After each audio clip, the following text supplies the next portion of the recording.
150 KG ওজনের মোটা পার্থ চ্যাটার্জি। বারাসাতে যত চিৎকার করবে তত বেশিবার আসবো।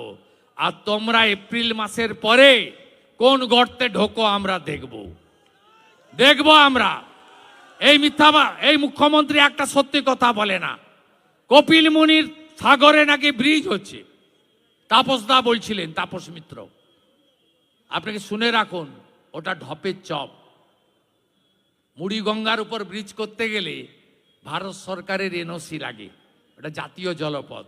No NOC, no land acquisition, no tender, no work order, শুধুই শিলান্যাস।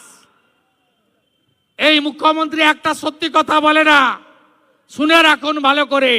ভোট এলেই তাজপুরে বন্দরের কথা আগে বলতো, এখন বন্ধ হয়ে গেছে। দেউচিয়া পাচামিতে নাকি 1 লক্ষ লোক চাকরি পাবে, সেটাও বলা বন্ধ হয়ে গেছে। তাই আপনারা এই নির্বাচনে তৃণমূলের বিসর্জন দিন, এই আবেদন রেখে।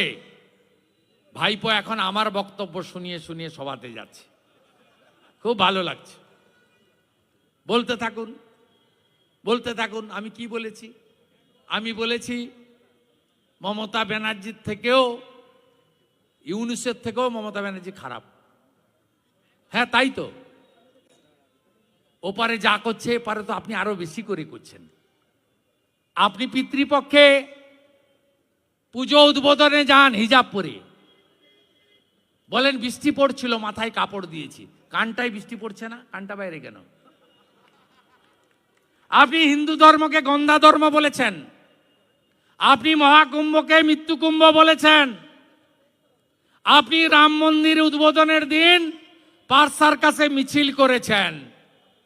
আপনাকে প্রকৃত হিন্দুরা রাষ্ট্রবাদী বলে মনে করে না, আপনার দলকে মনে করে না।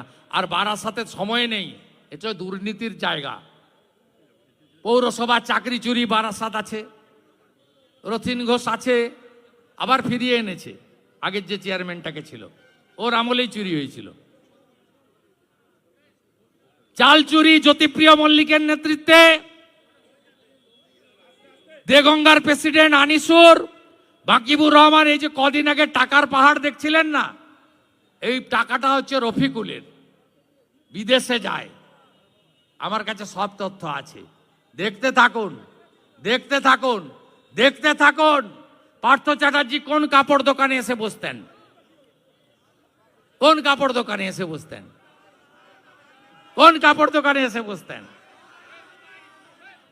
তাহলে মিউনিসিপ্যালিটির চাকরি চুরিতেও বারাসাত, চাল চুরিতেও জ্যোতিপ্রিয় বালু বারাসাত, বাকিবুর আনিসুর, আর প্রাইমারি এসএসসিতেও বারাসাত।